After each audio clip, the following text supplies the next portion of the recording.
I'm Craig Kenneth, a relationship coach and a psychotherapist. Every relationship is different and every breakup is different. Work with me and you'll get professional help on your situation.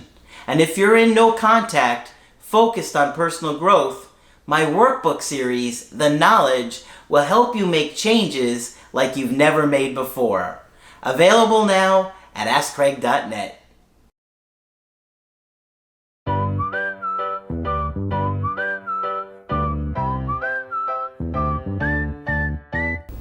Hi there, I'm Coach Craig Kenneth. And I'm Coach Victoria. And in this video, we're going to be talking to you about my ex is giving me mixed messages. Ooh, the good old mixed messages.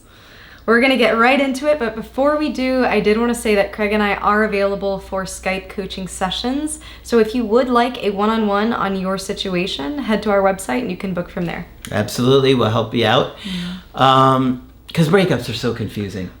They are. Mixed messages. It's confusing. Yeah, I mean, if it's not hard enough to have somebody end the relationship, then to get mixed messages from that person, it makes it even worse. And there are a lot of exes out there that are giving mixed messages and to varying degrees, you know.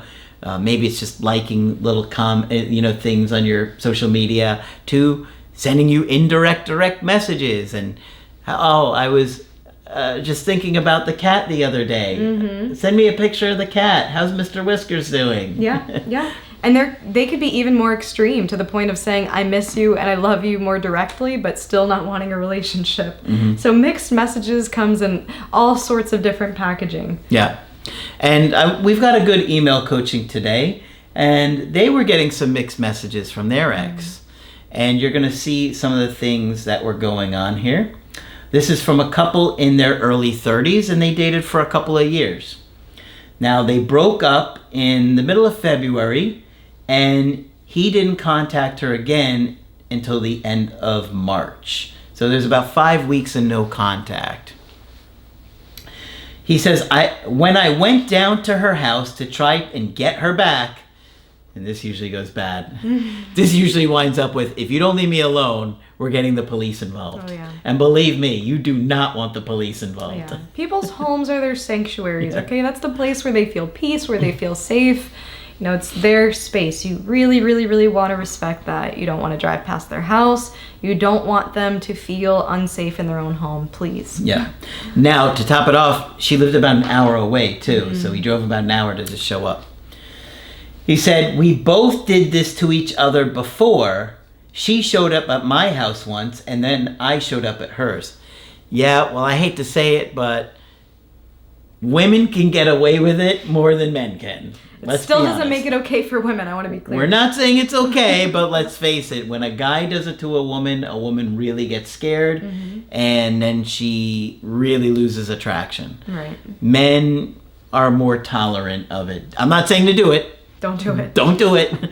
But if you're a guy, it's going to be way worse than if a woman does it. And this reminds me, there's a song by the band The Script. I think they're an Irish band.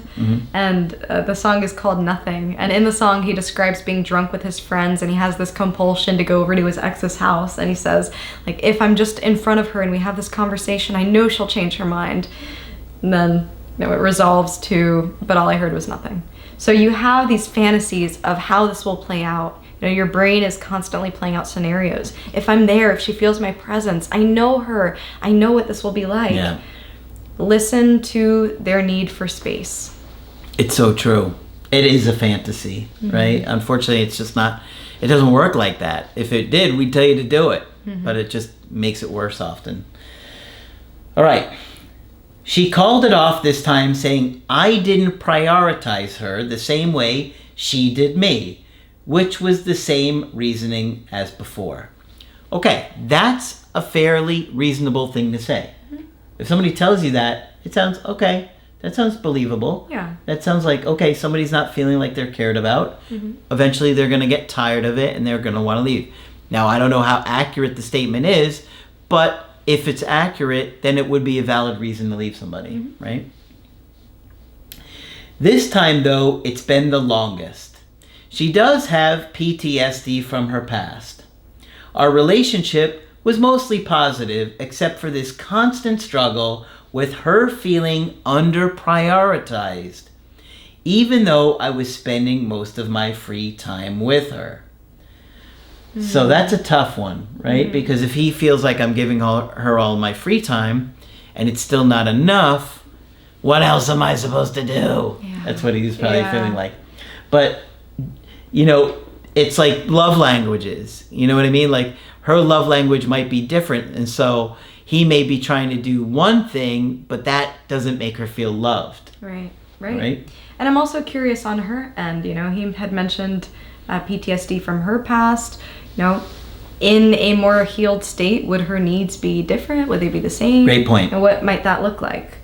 So, you know, sometimes we have our ideas of what being prioritized in a relationship is that can be fueled from our deficiencies in our past, the things that we lacked in our past or didn't get from past partners. Yep. Or our parents. Or our parents, especially our parents. Yeah. She has no close friends or family, though, and put that all on me. That's tough. Yep. No extra support system. Yep. One person can't be it all for you. One person cannot fulfill all of your needs. Yep. You know, we are social creatures, and we are meant to interact with one another, to have a community. And so it's hard for him to be her only source of, I don't know, validation, you know, being that person that she can confide in, being that person that supports her emotionally. You know, it's a lot of roles for just one person to play. Absolutely. And it's not fair. It's a lot of pressure. Yeah. When I went down, she told me a few things. She loves me and always will, but we can't be together right now. So it's like, oh, does that mean we're going to get back together in the future? It's confusing. You're ending this, but right now? Does that mean? Okay. How temporary is this? Yeah.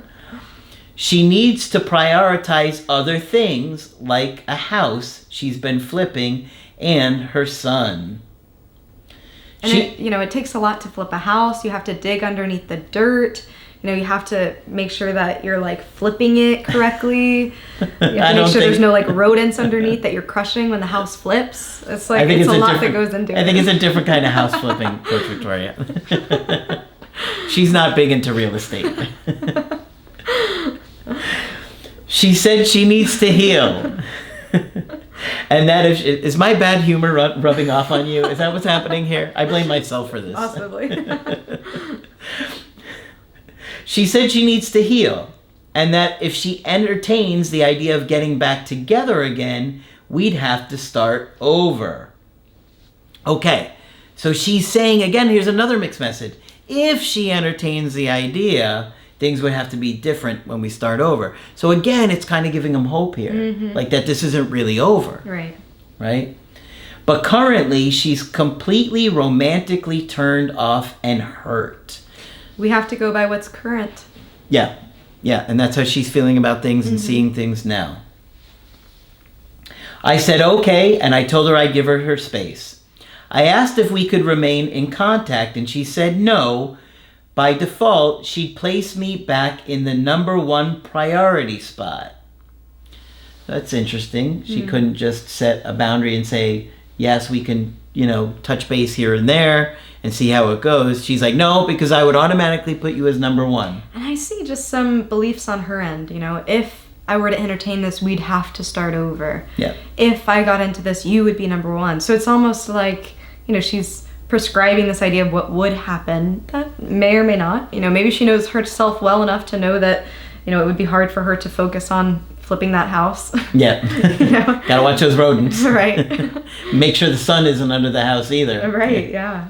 Gotta prioritize him. But I also wonder if, a part of it too is thinking about how she's being perceived by him. It's hard to say absolutely and definitively, I'm not going to be with you ever again. Yeah. You know that you're rejecting that person, and rejecting someone is hard. Yeah. I know many of you are like, well, boo-hoo. But rejecting someone can be hard, especially if you're more of a people pleaser, especially if you're prone to feeling excessive amounts of guilt. That can be something that's really difficult. Yeah. So I asked her if she'd reach out when the house is finished, and she said that she would. Okay, so that's how she's feeling about it now. Again, it's like a mixed message saying, I'm going to reach out to you. But he kind of put the pressure on her to do it. Like, are you going to reach out? Yeah. Since then, I have been in no contact. She seemed calm but standoffish and said thanks for coming after I left. I told her what I would do differently, but after watching your videos, I know that it wouldn't have mattered anyway. Yeah, telling somebody how you've changed and how you do this differently, it doesn't re-attract them. I know it feels like it. I know you want to do it, and I'd tell you to do it if I thought it was going to help, but it usually doesn't help, and it often makes it worse. Right? After this, she blocked me on Facebook, but kept unblocking me and reblocking me until the middle of April, and has since left me unblocked, but hasn't reached out. So more mixed messages. Blocking, unblocking, constantly. It leaves you so confused. Yeah. I didn't respond and kept no contact. Good. The relationship was full of passion and intimacy, and we were together. We both would agree that it was like nothing either of us had experienced before. She felt safe for the first time. I just want to know if there's a good possibility of getting back with her. Any advice on where to go would be great. Okay, so as far as we can tell, she seems open to repairing this, but she wasn't feeling cared about enough, assuming she was being honest, and those were her real reasons. I honestly wouldn't be surprised if there was another guy in the picture here. There was something in my gut when I was doing this email coaching and kind of reading it that makes me feel like there could be somebody else in the picture, and that's why she got brave enough to kind of leave all of a sudden. Not a lot of evidence of it other than my gut telling me I wouldn't be surprised. So if she's telling the truth, he's going to really have to figure out what makes her feel loved. What was he doing that didn't make her feel loved, and try and get a better understanding of what her needs are so he can meet them. Right. And, different people have different amounts of needs in different areas. Some of it is compatibility, but some of it is also skills that you can learn. We talk about it all the time. Being able to communicate, being able to reassure, being able to connect and be present and bond with that partner. So I'm really curious what exactly her needs are. Maybe there are specific behaviors and actions and things that he can do. And it's hard for some of us who are anxious because we want our partner to do those things. We feel like if we ask for the things that we need, that they're not going to be genuine. But it's also an important skill. I'm also curious about her communication skills, with the mixed messages. For her to flat out say, hey, I'm really confused about this. Some days I'm super into it, some days I'm not. I am feeling mixed about this. Ironically, I think would clarify a lot of things for him. It seems like her behavior is mixed, telling me she's probably feeling mixed on the inside, but having a hard time saying it. Yeah, I agree. But she was unblocking, reblocking, and now he's unblocked. Usually when people do stuff like that, at some point they're going to reach out. It's a lot of times they do stuff like that because they're not sure. And so all it takes is for some of that uncertainty to come back out, and enough space where she's thinking, maybe we can work this out. Yeah. And so leave her alone. Figure out where you struggled. If there were things that you weren't hearing, maybe you were neglecting her. And also think about what she's bringing to the table too. Is it that it's one-sided and it's all about her and her needs? Or is she trying to meet your needs as well? Because we don't really know if she was doing anything to meet his needs here. Right. Like if she's making it all about her, then that tells me that it's a lot about her parents neglecting her, and he's basically going to be trying to endlessly please this woman, and she's not going to be happy. And it's hard in a situation like this because it seems like part of the dysfunction is also the reason for the breakup. And what I mean is that it sounded like she was very dependent on him and she didn't have those social supports, but she was also saying, I need more and I need more.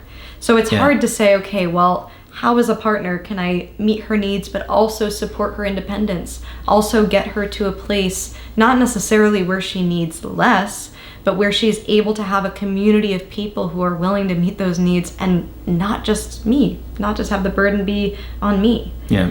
So that's a hard conversation to have. You know, it's hard to support your partner's independence while also trying to be reassuring and say, hey, I am very much a support for you too. Yeah. I think at some point you'll hear from her, and you just got to take it slow and make sure that this is going to be a balanced effort of both of you trying to make each other happy, not you just trying to please her. And make sure that she's in this and she's going to try and be a good partner for you as well. Right. All right. So hopefully this one's been helpful to you. And of course, if you want to get our help personally, you can do that on my website, askcraig.net. I do email coaching and I do Skype. Coach Victoria is also available for Skype coaching. I'm here whenever you'd like to chat. Just click on her name on the top of the website to schedule with her. But that's it for this video. I'm Coach Craig Kenneth. And I'm Coach Victoria. And we will talk with you soon.